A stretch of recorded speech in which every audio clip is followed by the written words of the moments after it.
Hello, everybody. I'm Nathaniel Alic-Ander, and this is Beyond the Gates Review, episode 103. Okay, so this is Friday's episode. It's the end of the week, so we got a bit to cover. So let's get into it, you guys. Okay, opening scene: Sharon, Tracy, and Anita were talking Sharon down from her nerves. She was very nervous about the performance, and I was a little thrown back by her being nervous because she she leads the gospel choir and she does vocal lessons, but she doesn't perform in front of people on a that she doesn't know. I mean, she knows all the people at the church and stuff, so I can see her being a little nervous. But I was thrown a little bit off because she seemed so eager and like she had it all together. So I was surprised. I would have thought Tracy would have been nervous before her. And Anita gave them all diamond bracelets, including herself, which I loved. And so the diamond bracelets were beautiful, and I just thought that was such a nice gesture for her to show some love, and they'll cherish that forever if Sharon don't pawn it. And so that was really nice. And so Naomi, Danny, Chelsea, Nicole showed up, and Nicole was impressed to see the other two articulates. She had never met them, but she was the one that started all this to begin with. And so that was really nice, a cute little moment. But Danny, I'm sorry, what surprised me was Anita is superstitious and she does a little ritual. And I thought that was cute to mention that because she seems like she has it all together when it comes to the performance game. And but I thought it was cute how she tried to hide it, like, oh no, I'm just going for a sound check, and just trying to make sure everything is right. But she has these little rituals that she go through. And Vernon, he blessed, he did like a prayer circle for the performance, and that was really nice to kind of tie them all together, and that was really cool, and a nod to his old role on Amen. If you're old enough to know what who that show is about, and what it was about, and but yeah, and also too, Vernus he's such a gentleman. It's like an old school gentleman, and he bought them all flowers. I mean, he could have just left it at Anita, but he did it for all of them, and I just thought that was so cool. And you don't see beautiful moments like that anymore from men making gestures to the women in their lives or something, a big event. And that was so nice that he gave them some flowers and let them feel all the flowers that the people have for them, all the love flowers. And so that was really cool. And Anita and Sharon and Tracy performed. I liked the performance. And it kind of answered some questions that I think a lot of people had, which was what era were they from? And it seems like they were, like, I would say 70s or 80s, so it wasn't the 60s music. It wasn't like Croner's music or anything like that, and they wasn't shoe whopping and anything like that. They were kind of like, they had a little funk to them. And so, and I thought the outfits were cool, and but we'll talk about more about that later. And so yeah, they did their performance and they did their thing and they sounded really good. And to me, the standout voice was Sharon. I thought her voice was great, which really shocked me and surprised me, because I know Tracy, from The Color Purple. I don't know if she actually sung that though, but I'm assuming so. And but Sharon did a great job. And then Anita did hers solo performance, solo jazz performance, and I'm not a jazz person, so uh, I didn't have high hopes for it, but actually, it was pretty good. I mean, it wasn't the best thing in the world, but it wasn't a lot of scoop whoopie doopie doo. That's my thing. So, but it was nice to see.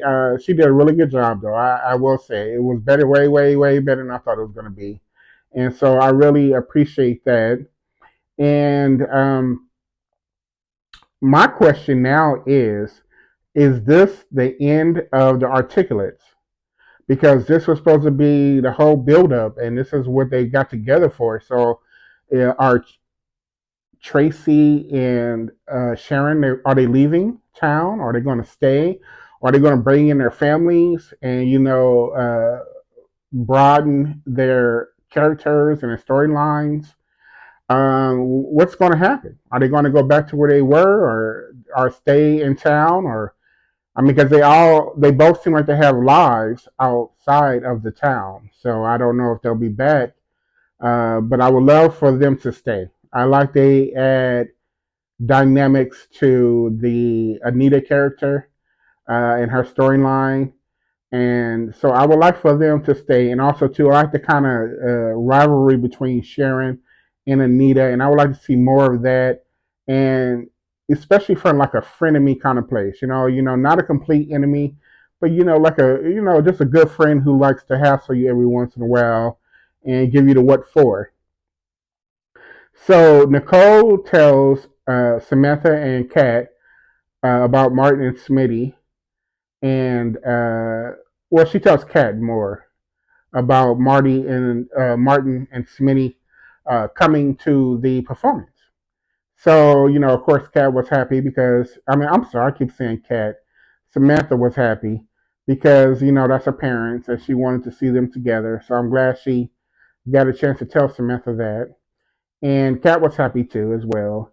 And Kat asked Martin why he didn't say anything when she saw him the other day, and he just said, basically he was going through it still, and he wanted to keep it, private. And then she asked Vernon if Vernon knew, and of course, he said he did. And so she was questioning the marriages of the family because they all kind of busting apart. And I guess anybody would have questions after that, And Martin kept to himself. He kept his distance. He went and said hi to Smitty, and Smitty complimented him on his jacket. And Smitty, to me, in that compliment was kind of let him know that he still loves him and he's still interested in him, and he wanted him to know he looked good. And so I thought that was nice and sweet and uh, true to Smitty's character because Smitty really loves Martin. He really does. And I believe Martin loves him too. I just think that Martin has a lot of issues with aggression and emotional stuff and maybe some mental issues as well. And so I think it's great that he's seeing Nicole, but he probably needs to see someone he's not related to. Maybe not about the secret, but about his issues because I think Nicole doesn't want to really explore it in the right way and let him know that he might need some medication because something is off with Martin. But yes, and so I was happy to see they talked, and Martin he didn't push it. He kind of told Smitty, you know what, I'll be over here. Even when Samantha asked him to come sit down with him, he declined and said, I'm good over here because he didn't want to push it too much with Smitty. He's giving him room. And it's nice to see somebody give somebody room when you know you've done them wrong and you didn't come through like you should have. Instead of trying to make it all about you and all of this stuff, he's giving him a nice little bit of space, and I love that because that goes to show you that he really does love Smitty. And so Naomi was talking to Smitty, and she was letting him know that she knew the secret and how she was keeping from Jacob, and they were brother and sisters in secrets, and that they were both keeping secrets. And I really like the fact that she shared with him because she didn't have to, but I think that she needs someone solid to talk to because she can't talk to Jacob because of the conflict between his job and doing the right thing and her family, and for her doing the right thing for her family. So, and she's legally obligated not to. She can't because they have her on retainer, and she has the confidentiality clause that she can always, say that tell Jacob when he does find out that she couldn't say anything. Although I don't think it'll matter. But so it's nice for her to kind of share that burden with Smitty because he is going through some stuff. So they can kind of understand each other and go through it together. So I thought that was really cool. And so now we're going to move on to Dana and Eva, where Offrey Jean's talking about attending Anita's concert, and apparently Dana is a fan, and I don't know how true that is because Dana is not good with the truth. So, but I love Dana. She's one of my favorite characters on the show. And so, anyway, she was liberating uh, Eva's money from her purse. And in that liberation, she found a ticket that Ted gave Eva to attend the concert. And of course, well, I mean, if you're already stealing money, you might as well go ahead and steal the ticket too. And so she stole the ticket and got up out there, and Eva ended up paying the bill. And Dana's just too much. She just be pressing it, and it's unnecessary. It really is. But that's why we love her. And so she takes the ticket, and Eva goes and she tells her father Ted, and Ted basically said, "Oh, okay, that's enough of me. I was already on the fence, but I'm definitely not going." And he ends up giving Eva his ticket because he said, I guess he said it's better for you to be there and try to handle her than me because that ain't gonna look right to Nicole. I'm trying to get back with her, and so I can totally understand why he didn't want to attend because Dana would use every opportunity to rub sitting next to him in Nicole's face and being with him, and yeah, that's just Dana. And so Dana shows up looking gorgeous as always, but that dress was really nice. And she shows up and she's just making a scene, accusing Eva of not having any couth and being loud and stuff and making a spectacle when she's doing all of that, when she's living for it. I mean, she came there for, I mean, making a spectacle and being overly over the top is what fuels Dana. She can't get enough of it. And so, but I did like what Danny said that she probably bites. Oh, that got me. I said, Danny, she comes up with some one liners. And I bet you her and Bill used to have just crazy laughs at other people's expenses because they are both one liners. They know how to deliver them. They know how to do the comedy. So it's really nice to see comedy relief in the show because you don't get that a lot in soap operas. I've been watching it for a long time and you don't get them. And so that was really cool. And so Shanice and Ashley were talking at the hospital about Anita's concert and wanting to go. And Shanice pointed out that Andre didn't invite Ashley, and Ashley pointed out that Derek didn't invite Shanice. And so they were talking about that when Vanessa came in, and she ended up meeting her dude, Doug.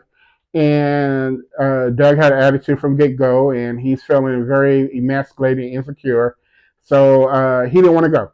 He didn't want to go to the show, and Vanessa wants to go to keep up appearance at least. But what I like about Vanessa is Vanessa called him out of making himself the victim.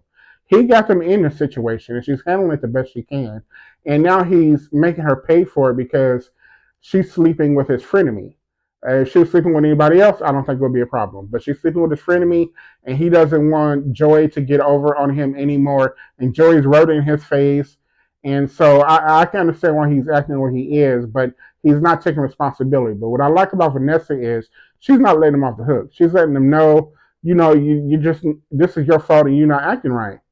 And so he ends up acting like he's going to go, but then he goes over to Shanice and gives Shanice his ticket, which I thought was like, oh, okay, that's different. And but yeah, so Shanice got her ticket, so she go get the gossip and come back and tell us all.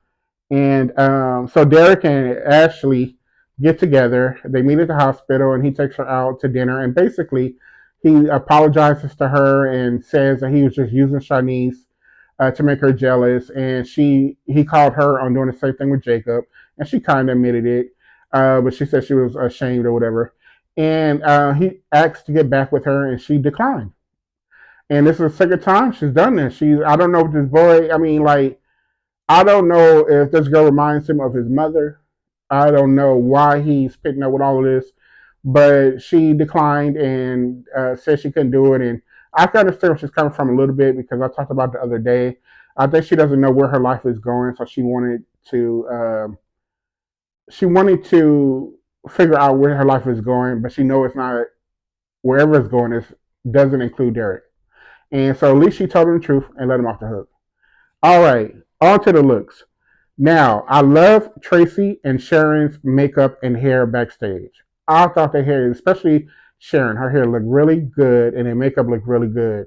I loved Danny's outfit. I didn't like the necklace asp kind of thing going on. That was not, yeah, she could have left that off, but I liked her outfit, her shirts and her pants. I thought that was a beautiful color on her skin. I love Anita's hair. Whoever is laying her hair, they laying it down. If I ever get a gig, a gentleman's wig, I want that person doing it because no matter if it's straight, curly, back, it all looks like it grew out of her scalp, and it is immaculate. I love it. And the articulate dresses when they're performing, I love them. They were really nice, and I liked Anita's solo dress as well. I thought it was classy. It was cute. So I really think that Chelsea did a good job because I believe she restyled the outfits herself. And so I'm quite sure I'm missing something, but you can't get to everything. So thanks for listening. I hope you enjoyed it. Please like, subscribe, and make a comment. I really would appreciate it. And thank you guys again. And I'll see you next time. All right. Bye bye.